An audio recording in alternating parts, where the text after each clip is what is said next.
Esto es Framework, un podcast psicoanalítico. Bienvenido a un nuevo episodio del podcast. Hoy quería pensar con vos en torno a una idea que siempre me resultó particularmente inquietante y que es la posibilidad que tiene el psicoanálisis de cambiar el mundo.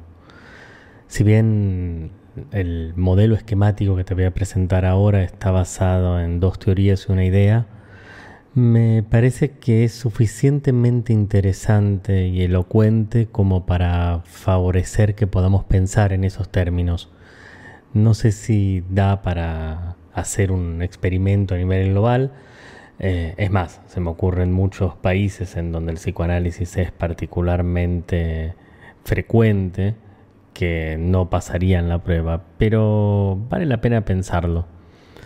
Para esto voy a usar dos teorías, como te contaba. La primera la propone casi sin darse cuenta en un cuento que se llama Eslabones, el escritor húngaro Frigyes Karinthy. No sé si se pronuncia así en realidad. Siempre lo vi escrito, nunca lo pronuncié. Si pensás que se pronuncia distinto, contame.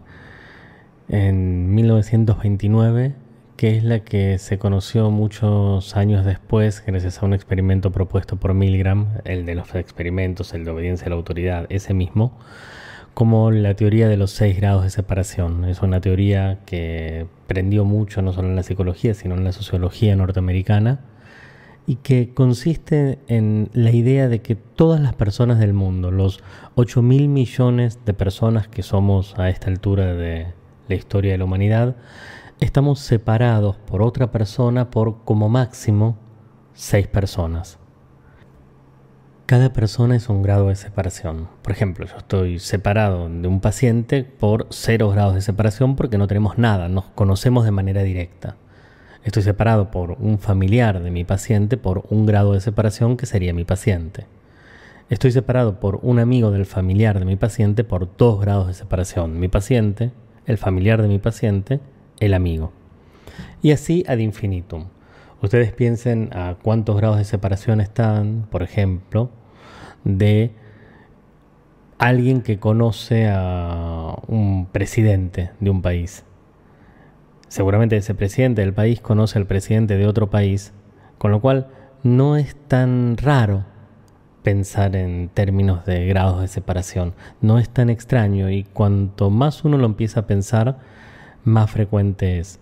Basta recurrir a esta mitología de origen que suelen tener las parejas, que es: ay, ¿vos a dónde ibas a bailar? ¿O dónde salías? ¿O dónde estudiaste? Y se dan cuenta que tarde o temprano aparecen personas en común, o lugares que frecuentaban, o personas que frecuentaban, o la posibilidad aparentemente remota de haberse cruzado en algún lugar, en algún momento. La segunda teoría que quiero presentarles es una teoría propuesta por un economista, Lord Keynes, que es la teoría de efecto multiplicador.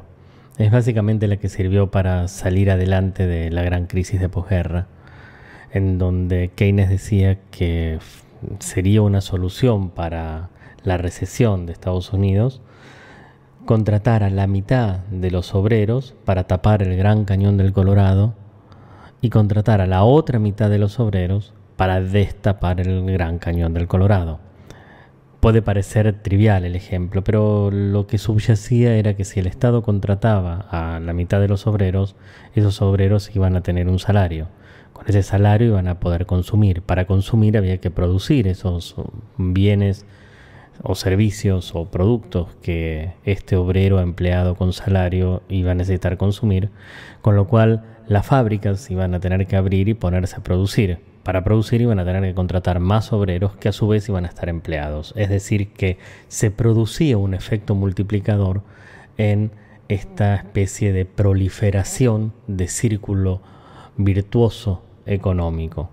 Esta idea es muy discutida por distintas escuelas de economía, pero en su momento fue relativamente exitosa cuando se implementaron versiones adaptadas de eso. Quizás está en duda si es una teoría que puede ser puesta en práctica en el contexto geopolítico actual, pero en todo caso Es una teoría que sentó las bases de un paradigma económico que estuvo vigente durante muchos años, gozando de muy buena salud incluso. Y la tercera es una idea que es que el psicoanálisis me sirve para estar en un contacto lo menos deformado posible conmigo, estar más en contacto con quién soy, con qué quiero, con la diferencia que existe entre quién soy, quién quiero ser, quién no quiero ser y quién digo que soy. Esta tensión que existe acá favorece que yo pueda construir mejores vínculos, vínculos más fértiles, vínculos más verdaderos, estar más presente y tener una mayor tolerancia a la intimidad. En este sentido, si soy una persona que hace análisis, voy a estar en mejores condiciones para establecer mejores vínculos con las distintas personas que me rodean. Por ejemplo, voy a ser una mejor pareja para mi pareja, un mejor padre para mis hijos, un mejor hijo para mis padres, un mejor empleado para mis jefes, un mejor compañero para mis compañeros, un mejor empleador para mis obreros, etc. Uso estos ejemplos para hablar en términos productivos, porque de eso se trata, de producir, de reproducir. Vamos ahora a la aplicación de la idea. Si una persona hace análisis y construye vínculos más sanos lo uso de manera genérica, vínculos más verdaderos, más fértiles, más íntimos con las personas que lo rodean, esto va a redundar en que esas personas que rodean a la persona que hace análisis también van a tener esos vínculos más fértiles, íntimos, verdaderos, vuelvo a usar la palabra, sanos.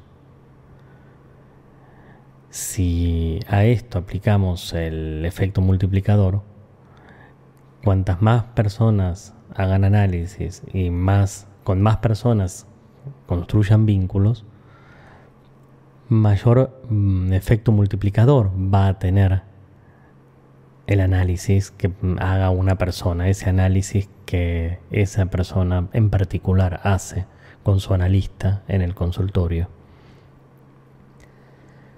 Asimismo, si aplicamos la idea de los 6 grados de separación, esta persona que hace análisis con vínculos más fértiles y con mayor tolerancia a la intimidad, estableciendo muchos vínculos a su vez y pensando en los 6 grados de separación, cada paciente puede ser un agente, un motor involuntario para que el mundo sea un lugar mejor, un lugar que tolere más la intimidad, que sea más verdadero, en donde todos nos lastimemos un poquito menos, o al menos nos lastimemos con menos voluntad, con menos intención, y podamos juntarnos, encontrarnos, ser desde la candidez. ¿Cuánta necesidad de candor tenemos, de ternura, de belleza, de cosas que nos hagan un poco bien y que nos permitan salir de esta escuadra tan arraigada, de esos especie de eslogan vacíos de soltar, liberar, no depender, cuando en realidad casi todas las cosas hermosas del mundo implican agarrar, sostener, depender. Qué mala prensa que tiene la palabra depender. Hay gente que habla de no quiero depender del análisis, no quiero depender de una persona. Mierda. Si dependemos de lo que amamos, dependemos de quienes nos aman. Depender, pender de esa persona, colgar de ese vínculo, necesitar de esa red de amores en la cual nosotros estamos profundamente imbrincados. El amor, la ternura, el candor, la intimidad, como pequeños espacios aptos, adecuados para florecer, para uno ser esa primavera que los otros también quieren, que los otros también necesitan.